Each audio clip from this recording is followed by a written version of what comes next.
Bienvenidos a la Iglesia Cristiana Filadelfia, un lugar de amor fraternal.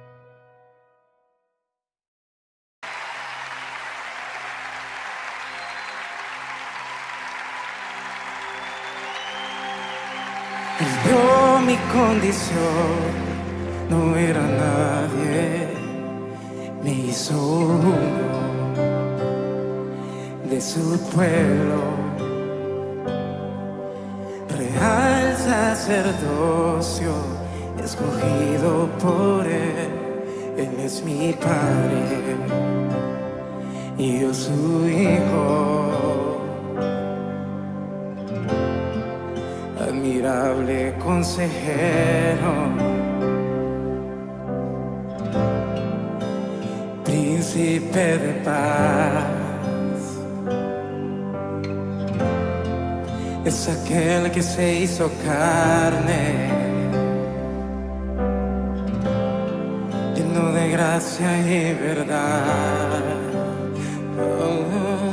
Él vio mi condición, no era nadie, me hizo uno de su pueblo. Real sacerdocio escogido por Él es mi Padre y yo su hija. Admirable consejero, príncipe de paz, aquel que se hizo carne, lleno de gracia y verdad. Admirable consejero, príncipe de paz, es aquel que se hizo carne, lleno de gracia y verdad. La Deidad se encarnó, tomó forma de un hombre, por amor, caminó en humildad y en obediencia sufrió, por amor, la deidad se encarnó, tomó forma de un hombre, por amor, caminó en humildad y obediencia sufrió, por amor. Admirable consejero, príncipe de paz, príncipe de paz, es aquel que se hizo carne, lleno de gracia y verdad. Admirable consejero, príncipe de paz, príncipe de paz, es aquel que se hizo carne, lleno de gracia y verdad. Admirable consejero, príncipe de paz, es aquel que se hizo carne, lleno de gracia y verdad. Es por tu gracia que estoy de pie, que estoy de pie, solo por ti. amado Dios, solo es por tu gracia que libre soy, que libre soy, solo por tu gracia. Oh, y solo es por tu gracia que sano soy, que sano soy, que sano soy. Y solo por tu gracia, y solo es por tu gracia que libre soy, que libre soy, que libre soy. Oh, y solo por tu gracia, alguien levante sus manos y diga, y solo por tu gracia estoy de pie, estoy de pie, estoy de pie. Y solo por tu gracia, que libre soy, que libre soy, libre.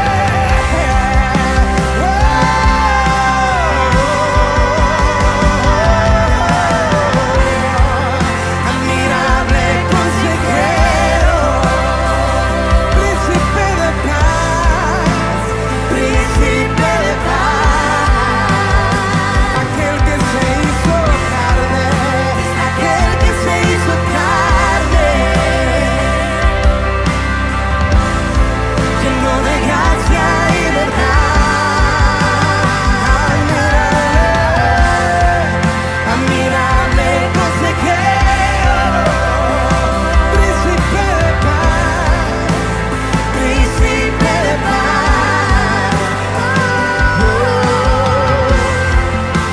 Aquel que se hizo carne, lleno de gracia y verdad.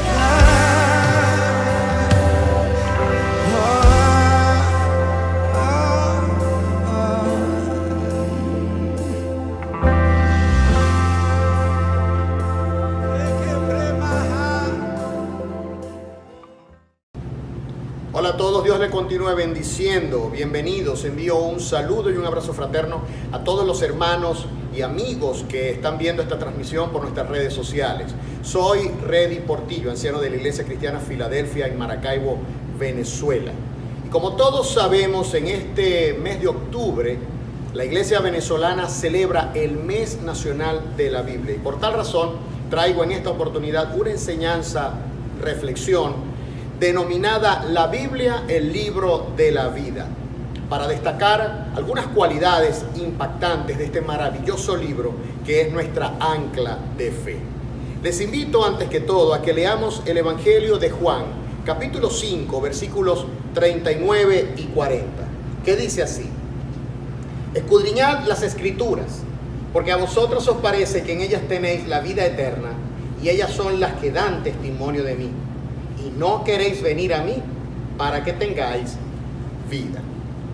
Para comenzar esta enseñanza, yo quisiera comentarles un suceso verídico. En la Segunda Guerra Mundial, un marinero cristiano que era operador de radio en alta mar, él siempre acostumbraba o tenía la costumbre de que al final de la jornada, él siempre cerraba su guardia con una lectura de la Escritura, una lectura de la palabra de Dios y una oración. Pero un día le tocó guardia de noche y en la mañana, al entregar la guardia, se le ocurrió hacer lo mismo, transmitir una lectura de la Escritura y tener una oración.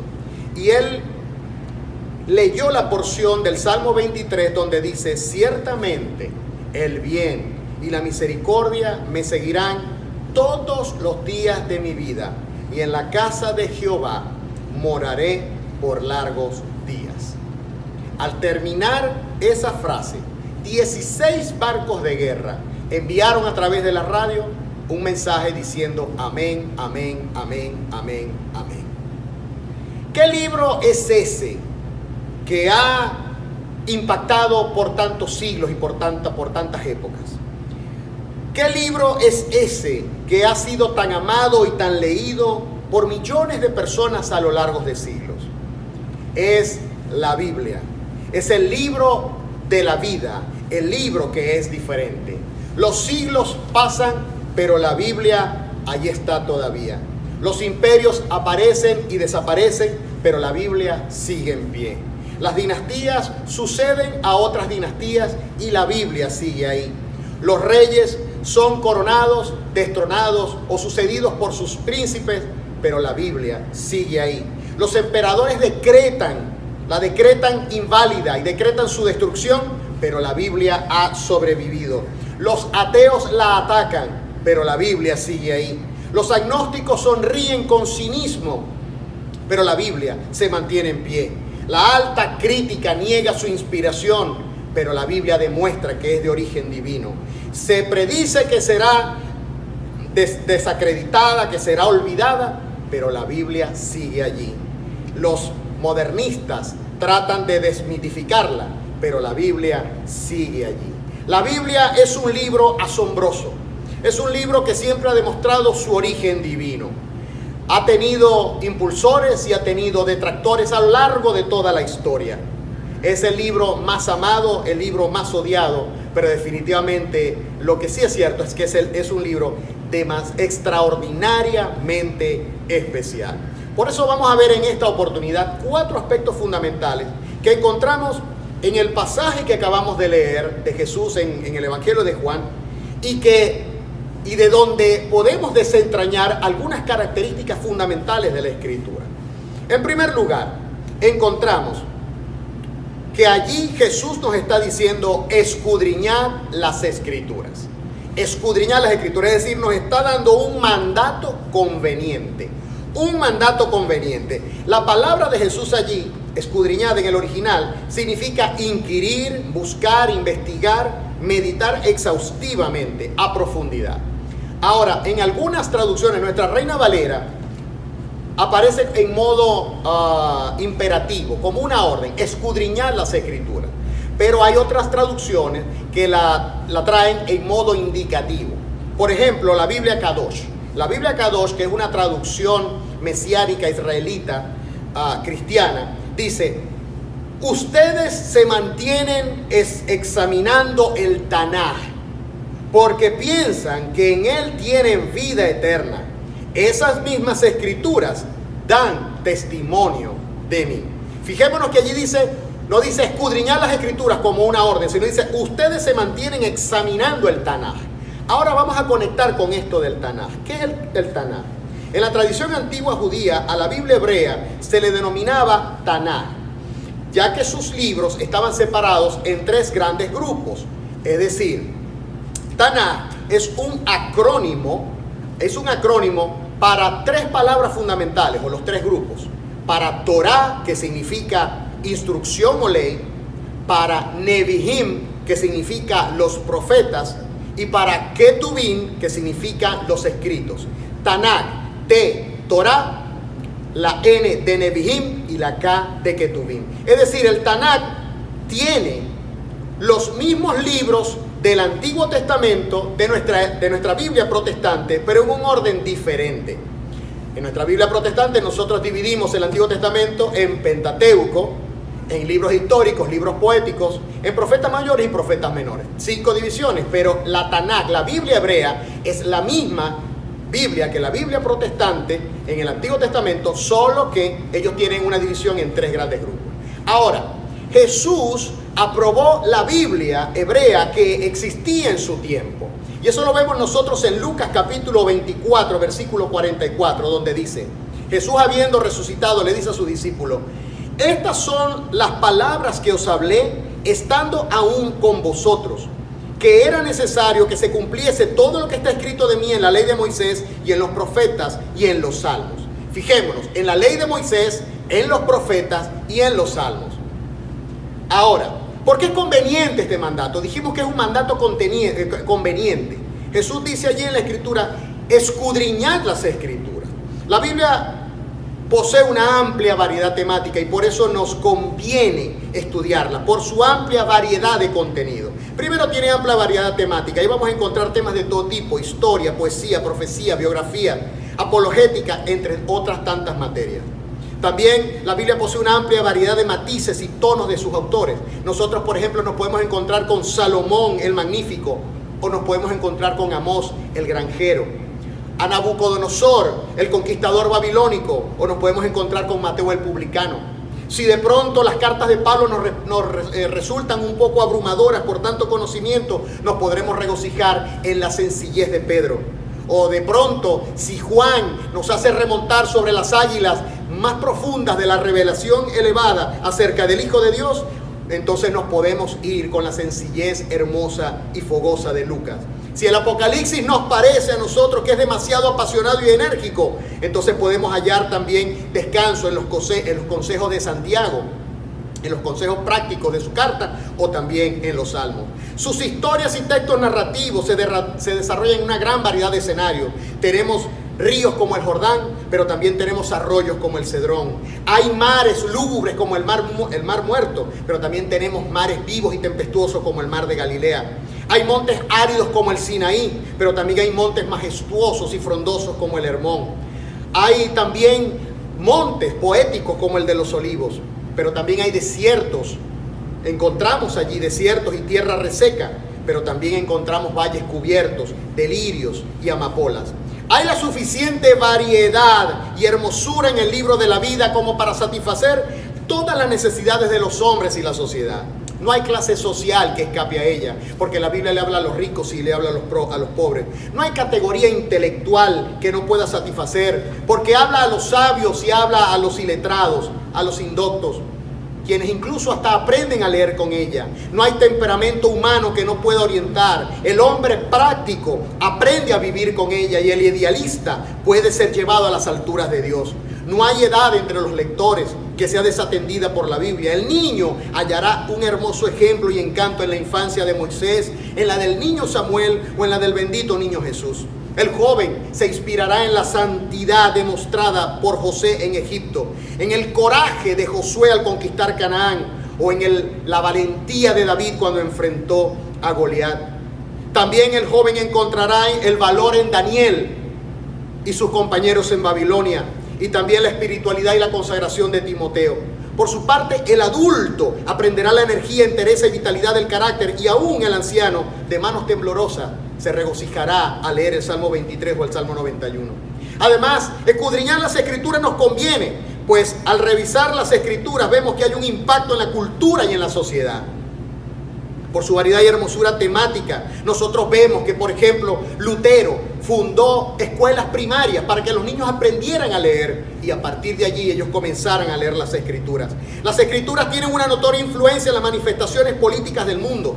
Las bases ideológicas y fundamentales de la democracia se encuentran en sus páginas, así como los principios contemporáneos de libertad, respeto e igualdad también hallan cabida en las Escrituras.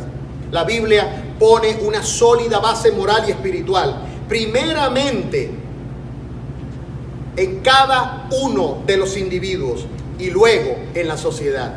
La palabra de Dios lleva al hombre a la regeneración de su espíritu, que es lo que la misma Biblia en 2 Corintios 5:21 llama la nueva criatura. En segundo lugar, en las Escrituras encontramos la meta más trascendente para cualquier ser humano. Jesús dice allí: porque a vosotros os parece que en ella tenéis la vida eterna. La meta más trascendental del hombre es alcanzar la vida eterna. Desde tiempos remotos, la incertidumbre de qué es lo que sucede al espíritu una vez que sale de este cuerpo ha colmado los sistemas ideológicos filosóficos de todos los tiempos. Pero solo la Biblia da todas las respuestas precisas a estas incertidumbres. Ahora bien, para los judíos las Escrituras eran el sumo bien. Ellos decían, por ejemplo, el que ha adquirido las palabras de la ley ha adquirido la vida eterna. Al que tiene la ley le rodea un cinto de gracia de este mundo y en el mundo venidero. Estoy diciendo algunos refranes, ¿okay?, que ellos tenían. Ahora, Jesús destacó la razón que impulsaba a los judíos a escudriñar las Escrituras, porque según ellos podían hallar, encontrar, tener o alcanzar la vida eterna, la trascendencia de la vida eterna. Y efectivamente, en ella podemos hallar la vida eterna porque ella es la palabra viviente de Dios. En Hebreos 4:12 se nos dice: porque la palabra de Dios es viva y es eficaz y más cortante que toda espada de dos filos. Es viva. La palabra viva en el original aparece como zoe, que significa vivir o está viva. Las bibliotecas están llenas de libros que en su tiempo fueron unos éxitos en publicación y en reproducción. Sin embargo, con el tiempo sus mensajes fueron periclitando, fueron venciéndose, fueron acabando. Pero la Biblia tiene un mensaje vigente, ha resistido el paso del tiempo. De igualmente, la Biblia produce gozo y alegría, produce libertad, produce fe, seguridad y esperanza. La Biblia es la palabra viviente de Dios. Además es eficaz. Allí en hebreo la palabra eficaz se traduce como energeo, o el original es energeo, que significa es enérgica, es efectiva. Es decir, la palabra eficaz denota su actividad y operatividad. Es poderosa en acción. Se puede traducir como que está llena de poder para conseguir resultados. Y en Isaías 56, 10 y 11 nosotros leemos: porque como desciende de los cielos la lluvia y la nieve y no vuelve allá, sino que riega la tierra y la hace germinar y producir, y da semilla al que siembra y pan al que come, así será mi palabra que sale de mi boca, no volverá a mí vacía, sino que hará lo que yo quiera y será prosperado en aquello para lo que le envíe. Es eficaz. Siendo que la palabra de Dios es viva y eficaz, ¿qué podemos encontrar en ella? Muchas cosas. Valor en la lucha, fe en la duda, arrojo y coraje ante el temor, fortaleza en la debilidad, santidad para nuestro cuerpo, esperanza en la decepción, consuelo ante las adversidades, tranquilidad en el desasosiego, perdón de los pecados, gozo, paz y vida en Dios, la plenitud de su comunión y la posesión de su espíritu. También se consiguen en ella mucho más allá de lo que cualquier mortal podría aspirar o de lo que cualquier sistema religioso puede ofrecer. Es trascendente porque ella también ofrece armonía, coherencia y unidad de conjunto en su mensaje. Ella demuestra ser de origen divino, ya que luego de ser escrita en 66 libros que encontramos, 39 en el Antiguo Testamento y 27 en el Nuevo, hay unidad de mensaje. 66 libros diferentes escritos por 40 autores a lo largo de 1500 años en 5 continentes y en 5 países y en 3 continentes. Ahora, ¿cuál es el mensaje central de la Biblia? Ese mensaje trascendente que puede dar vida eterna. 4000 años de historia pasaron por estas escrituras. Reyes, imperios, magistrados, genios, militares, hombres comunes pasan por estas páginas, pero hay un mensaje desde Génesis a Apocalipsis. Es el mensaje de que Dios se ha revelado al hombre y le ha revelado su voluntad, y Él no quiere que ninguno perezca, sino que todos procedan al arrepentimiento. Y también hay una personalidad que subyace en sus páginas. ¿Y cuál es esa personalidad que se vislumbra y que alcanzó el cenit, el clímax en el Nuevo Testamento? La personalidad singular del Redentor, la simiente de la mujer, el siervo del Señor, el hijo de David, la estrella resplandeciente de la mañana, el Mesías prometido, Jesús de Nazaret, el único Salvador. Ahora, personalidad y mensaje se mezclan y se funden en un versículo que es el versículo central de toda la Biblia. Juan 3:16, porque de tal manera amó Dios al mundo que ha dado a su Hijo único, para que todo aquel que en Él crea no se pierda, mas tenga vida eterna. La Biblia es el libro que se abre y se cierra con la vida. Su vitalidad le otorga una sorprendente capacidad de propagación. Es un libro tan vivo que es sorprendente la capacidad como se propaga. La Biblia ha sido leída por más gente y ha sido publicada en más idiomas que cualquier otro libro. Ningún otro libro puede comparársele en poder de circulación. Estuve revisando un poco internet y lo que pude conseguir pude conseguir un informe de la Sociedad Bíblica Unida de 2017. No pude escarbar un poco más. De seguro debe haber algún informe más cercano. Pero para 2017 la Sociedad Bíblica Unida indicaron que entre 2015 y 2017 se distribuyeron más de 107 millones de Biblias en todo el planeta. Ningún libro se le acercó. En cuanto a la distribución mundial de Biblias impresas, 5 países capitalizan el 40% de la distribución. En primer lugar, Brasil, con 5.2 millones. Segundo lugar, China, con 3.9 millones. Estados Unidos, con 2.4 millones. India, con 2 millones. Y Filipinas, con 1.4 millones de Biblias impresas. Pero les voy a dar un último número para no atosigarlos con muchas estadísticas. Pero este dato es el dato de oro. Los 10 primeros libros de todos los tiempos en los últimos 50 años. Según el sitio web Squiru, se publicó la lista de los 10 libros más vendidos en el mundo durante los últimos 50 años. En primer lugar, con 3.900 millones de unidades vendidas en el último medio siglo, está el libro de la vida, la Biblia. La medalla de plata, el segundo lugar, es para las citas del presidente Mao Zedong, con 800 millones de copias. O sea, 3.100 millones por debajo de la Biblia. Luego, en tercer lugar, aparece la saga de Harry Potter, con 400 millones de ejemplares.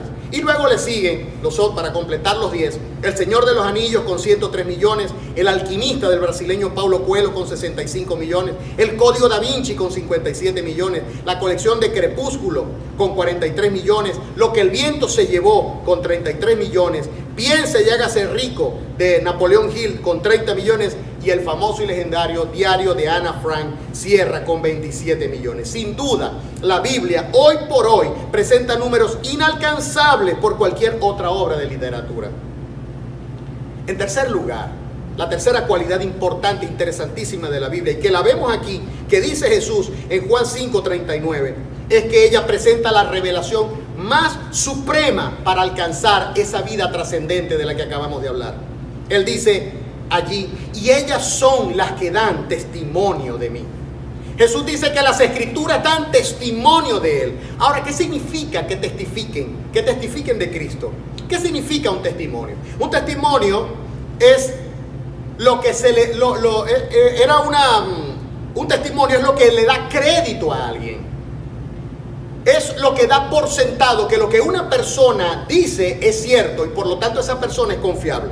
En el Antiguo Testamento se habla acerca de la validez del testimonio. En Deuteronomio 17:6 y en Deuteronomio 19:15 se nos dice: no se tendrá en cuenta a un solo testigo contra alguien en cualquier delito ni en cualquier pecado. Solo por el testimonio de 2 o 3 testigos se tendrá en cuenta la acusación. Es decir, un triple testimonio humano era suficiente para establecer cualquier hecho. Eso en primer lugar. Pero en segundo lugar, el evangelista Juan nos deja ver a lo largo de su evangelio que hubo 5 testimonios que ratificaban que Jesús era quien decía ser. En primer lugar, él destaca el testimonio de Juan el Bautista, en el evangelio de Juan, en el capítulo 1, del versículo 15. También el del 32 al 34 y en el capítulo 5, 33. Segundo, las obras, milagros y señales portentosas de Jesús también testificaban de él, como lo afirma en Juan 5, 36. En tercer lugar, las Escrituras, con esta porción que estamos estudiando en Juan 5, 39. En cuarto lugar, el Padre mismo dio testimonio de Jesús en Juan 5, 30 al 32, 5, 37 y en el 8, 18. Y el Espíritu Santo también es testigo de Jesús, y eso lo vemos en Juan 15, 26. Los judíos escudriñaban la ley, eran acuciosos. Ellos los escribas se aprendían los libros de memoria. Sabían en cada folio cuántos párrafos había, cuántas líneas en cada párrafo, cuántas palabras en cada línea, cuántas letras había en cada palabra, y hasta los espacios en blanco se los conocían. Eran perfectos estudiosos, eran unos copistas tremendos. Se aprendían textos y textos de memoria. ¿Pero qué les pasó? ¿Qué les pasó que aun cuando las Escrituras daban testimonio de Jesús, no le reconocieron? Muy sencillo, porque ellos miraban las Escrituras con mente cerrada. No para buscar a Dios, sino para encontrar sustento a sus propias ideas, a sus propias teorías, a su propia teología. Muchas veces vemos que hay gente que se acerca a Dios así, con predisposición, con prejuicios. No te va a entrar la palabra de Dios. La intelectualidad religiosa de los judíos era su propio Dios. Por ello fue que Jesús les dijo que sus mentes eran odres viejos.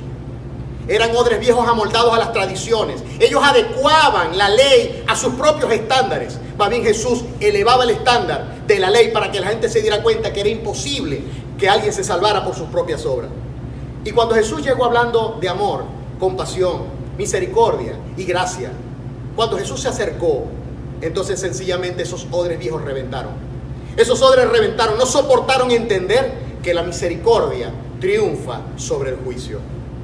Entonces, encontramos en los evangelios un evento que le dio cifras definitivas a todo esto del testimonio. Lo encontramos en Mateo capítulo 17, del 1 al 7. Vamos a leer los primeros 5 versículos. Dice: 6 días después, Jesús tomó a Pedro, a Jacobo y a Juan. ¿A quién? A Pedro, Jacobo y Juan. 3. Y a Juan su hermano.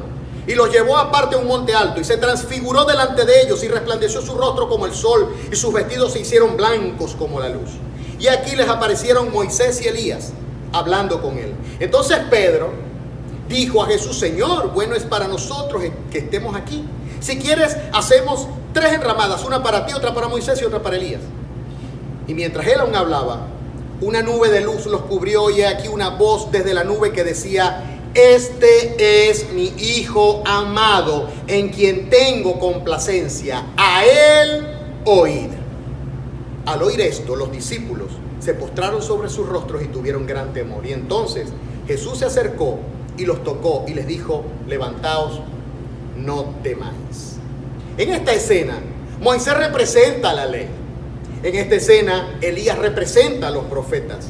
No obstante, el Padre Celestial fue enfático y les dijo a los 3 testigos que Jesús se llevó, a Pedro, Jacobo y Juan: este es mi Hijo amado, en quien tengo complacencia, a él oíd. Y esto lo ratifica Pedro en su segunda carta, en el capítulo 1 del 16 al 18, que invito que luego lo lean. Sin embargo, el mensaje es claro.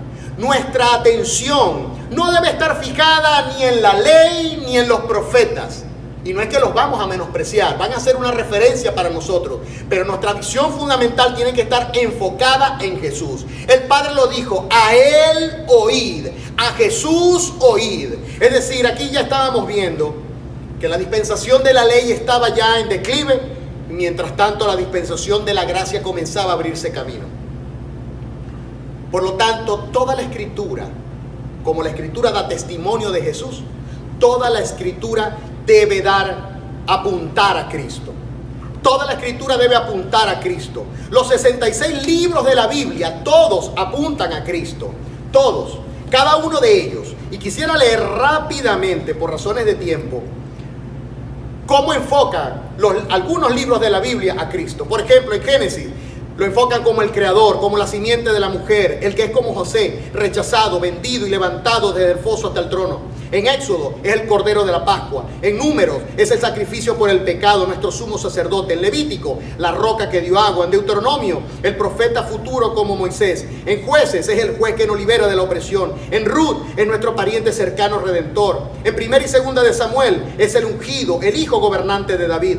En Reyes y Crónicas es nuestro rey gobernante davídico. En Esdras es el que restaura a Israel.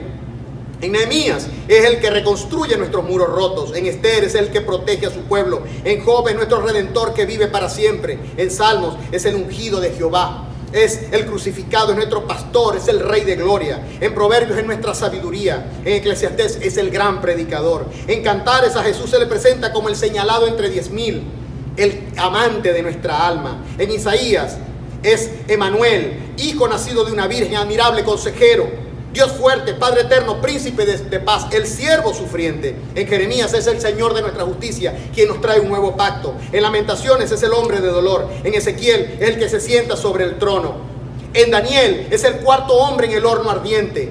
También es el Hijo del Hombre que viene en las nubes para reinar sobre todas las naciones. En Oseas es el que nos ama aún a pesar de nuestras infidelidades. En Joel es el Salvador, el bautizador con el Espíritu Santo. En Amós es el que restaura el tabernáculo de David. En Abdías es el libertador en el monte de Sión. En Jonás es el que pasó 3 días y 3 noches en el sepulcro. En Miqueas es el Señor eterno de Israel, nacido en Belén. 700 años antes Miqueas dijo dónde iba a nacer Jesús. Y en el Corán no aparece cuándo iba a nacer Mahoma, ni se da ningún tipo de cifra. Buda no tuvo quien predijera su nacimiento. En cambio, 700 años antes se dijo dónde iba a nacer Jesús, en Belén. Nahum nos muestra a Jesús como nuestra fortaleza y el juez de los malvados. Habacuc es el justificador de los que viven por fe. En Sofonías es el rey de Israel y Señor justo, que muestra justicia de día en día. En Ageo es el deseado de todas las naciones. En Zacarías es el rey humilde cabalgando sobre un asno. Es el que fue traicionado por 30 piezas de plata. Es el que fue traspasado, por el cual Jerusalén llorará. Es el pastor que fue herido. Y eso lo dijo Zacarías 500 años antes que Jesús naciera. Y en Malaquías lo presenta a Jesús como el sol de justicia que trae salvación. Pero también en el Nuevo Testamento tenemos, Mateo lo presenta como el Mesías rey esperado, Marcos como el siervo de Dios, Lucas como el Hijo del Hombre, Juan es el unigénito Hijo de Dios. Hechos es el resucitado y exaltado que vive a través de su iglesia. En Romanos es nuestro Salvador, Redentor y perfecto representante. Primera y segunda de Corintios lo presentan como el crucificado, como la imagen perfecta y exacta de la gloria de Dios, quien nos transforma. En Gálatas es quien nos libera de la maldición del pecado y de la ley. En Efesios es el Redentor y pacificador, en quien se esconden los tesoros de la sabiduría, y es el imbatible guerrero en batalla. En Filipenses es el Dios preexistente, encarnado y exaltado. En Colosenses es centro y creador de todo lo que existe, la encarnación plena de la deidad. En Primera y Segunda de Tesalonicenses es el Rey que viene, conquistador de la muerte, y es quien al volver vencerá definitivamente al diablo y al hombre de pecado, al anticristo. En Primera de Timoteo se nos presenta como el único mediador entre Dios y los hombres. En Segunda de Timoteo es el juez justo que vendrá. En Tito es el gran constructor de la iglesia. En Filemón es Jesús quien rompe las barreras sociales y nos hace hermanos. En Hebreos Jesús es superior a todo lo visto en el Antiguo Testamento. Santiago lo presenta como el glorioso Señor manifestado, es objeto central de nuestra fe. En Primera de Pedro nos lo presenta como el Cristo sufriente y victorioso que anima a soportar cualquier prueba y persecución. En Segunda de Pedro es quien concede gracia. En Primera, Segunda y Tercera de Juan es nuestro abogado ante el Padre. Es ofrenda propicia por nuestros pecados. Es el motivo para andar acompañándonos como hermanos, y es la verdad en la cual debemos caminar. Y en Judas Jesús es presentado como el Cristo viviente, quien preserva y guarda los suyos. Y en Apocalipsis, Él es el Rey de Reyes, Señor de Señores, único digno de consumar el propósito eterno de Dios. El Cordero sacrificado que abrió los sellos, el León de Judá, el fiel y verdadero, que viene a establecer un cielo nuevo y tierra nueva. Es el Verbo de Dios. Así lo presenta en cada uno de los libros de la Biblia a Jesús. Así se le presenta. ¿Y qué nos toca para nosotros hoy? Hermano, todo mensaje, toda predicación, todo libro, toda reflexión, todo devocional que llegue a ti tiene que presentar al menos una faceta de Cristo. Si no, no tiene vida, es muerto, porque en Cristo está la vida. Y por último, y con esto termino, la cuarta característica fundamental que encontramos en la Biblia y en las propias palabras de Jesús, cuando Él dice: y no queréis venir a mí para que tengáis vida. Y es que la Biblia es capaz de doblegar cualquier resistencia. La Biblia enfrenta toda la resistencia. Jesús estaba enfrentando una resistencia. No le querían recibir. Vemos aquí que la tosudez del pueblo judío en reconocer al Señor Jesús como el Mesías no se quedó en los tiempos de Cristo. No se quedó allá, sino que fue trascendiendo en los siglos. Allí nosotros vemos que esa tosudez, esa resistencia a no querer ir a Él, ha cabalgado por los siglos de los siglos. Sin embargo, la Biblia ha enfrentado esa oposición y ha salido victoriosa. La dureza del corazón humano es enfrentada por la Biblia. El hombre, en su afán por actuar independientemente de Dios, ha endurecido su voluntad para no reconocer la necesidad que tiene de ser llenado por el Altísimo. Para ello se ha valido de la filosofía, de los sistemas de conocimiento humano para cuestionar la divinidad. Y no estoy en contra de la educación, ni estoy en contra de formarse ni de educarse. Pero todo conocimiento que venga en contra de la Escritura, nosotros tenemos que darle un freno. Wilbur Smith, un hombre muy ilustrado, afirma en su libro The Incomparable Book, dice lo siguiente: sea cual fuere la idea que tengamos respecto a la autoridad del mensaje presentado en la Biblia, existe el consenso de que este es el más notable volumen que haya producido la raza humana en estos 5000 años de escritura. Wilbur Smith añade: la Biblia es el único volumen producido por el hombre a un grupo de hombres en el cual se puede encontrar un cuerpo de profecías relativas a naciones de forma individual como Israel, profecías a todas las naciones y pueblos de la tierra, y profecías atinentes a la venida de uno que sería el Mesías. El mahometanismo o el islamismo, el Islam, no puede señalar ninguna profecía acerca de la venida de Mahoma que hubiera sido expresada cientos de años antes de su nacimiento, como sí ocurrió con Jesús. Como ningún otro libro, la Biblia ha soportado los ataques malintencionados de sus enemigos y detractores. Muchos han tratado de quemarla, destruirla, prohibirla o ponerla fuera de ley. Los paganos de Roma, por ejemplo, Quisieron destruir el cristianismo y comenzaron a matar y a perseguir cristianos. Los llevaban a Ronsas hasta el circo romano para ser devorados por los leones. A otros los colgaban de algunos pilares y los encendían como antorchas humanas, iluminando las calles de la Roma nocturna. Sin embargo, se dieron cuenta que era necesario acabar con la escritura, porque ellos mataban cristianos y seguían saliendo cristianos. Y se dieron cuenta que esa capacidad de propagación se debía al mensaje eterno que tenía este libro. Por ello Diocleciano en el siglo IV, él ordenó que siguiera la persecución, pero que también se quemara cualquier escrito que se encontrara a lo largo de todos los territorios del imperio. Pero, qué curiosa es la vida, que 25 años después, su sucesor, Constantino, se convierte al Evangelio y él emplaza a Eusebio, le da el encargo a Eusebio para que preparara 50 copias de la Escritura financiadas por el propio Imperio Romano. No han podido ni podrán nunca derribar el árbol de la vida de la Biblia. Las persecuciones a lo largo de los siglos, producto de toda suerte de regímenes, ideologías y sistemas, no han podido con ella. En conclusión, este libro revela la mente de Dios, el estado moral y espiritual del hombre, el camino de la salvación, el castigo del pecador no redimido y la bienaventuranza del creyente. Sus doctrinas son santas, sus preceptos obligatorios, sus historias verdaderas y sus decisiones inmutables. Leído para ser sabio, créelo para escuchar y para estar seguro, practícalo para ser santo. Es luz que dirige, es pan que sostiene y es consuelo que alegra. Es mapa para el viajero, es báculo del peregrino, es brújula del navegante. La Biblia es espada del soldado y es la carta magna del cristiano. En la Biblia está el paraíso restaurado, el cielo abierto y las puertas del infierno descubiertas.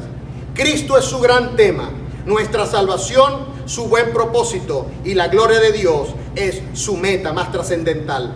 Debe ocupar la mente, gobernar el corazón y guiar los pies. Léelo con lentitud, con frecuencia y con oración. En esta vida siempre será recordada, porque será abierta en el juicio, en el día del juicio, y será recordada eternamente. Trata del deber más grande, recompensará la labor más excelente y condenará a todo aquel que juega con su sagrado contenido. Gloria sea al nombre de Dios. Es pues la Biblia el libro de la vida. Tengamos un momento de oración. Padre Celestial, muchísimas gracias te damos por este maravilloso libro que hoy nosotros tenemos. Gracias por ese mandato hermoso y conveniente que Jesús nos dejó al escudriñar las Escrituras, cuando nos dio escudriñar las Escrituras, porque a vosotros os parece que ellas dan la vida eterna y son las que dan testimonio de mí. Señor, que esta tu palabra penetre hasta lo más profundo de nuestro ser, que penetre hasta dividir nuestra alma y nuestro espíritu, y que impacte en nuestras coyunturas y en nuestros tuétanos. Que sea tu palabra trayendo sanidad y salud a tu pueblo, Señor. Que sea tu palabra la que nosotros escuchemos y nosotros pasemos horas a sus pies, porque estar ante tu palabra es estar ante los pies de Jesús. Que el mensaje de Cristo que está en estas páginas impregne nuestro corazón de tal manera que nos dé el coraje como se lo dio a David. De tal manera que nos dé a nosotros la unción poderosa cada día, refrescando nuestras vidas. Oh Señor, sé tú llenando y dando convicción a nuestras vidas por medio de tu palabra. Que tu palabra genere fe necesaria para trastornar, Señor, el mundo. Para llevar tu palabra con poder y para poder, Señor, mostrar que Jesús es el mismo ayer, hoy y siempre. A tu nombre, gloria, por este bendito libro. Te damos a ti la gloria, la honra y la alabanza. En el nombre de Jesús. Amén y amén. Gloria sea el nombre de Dios. Que el Señor les bendiga.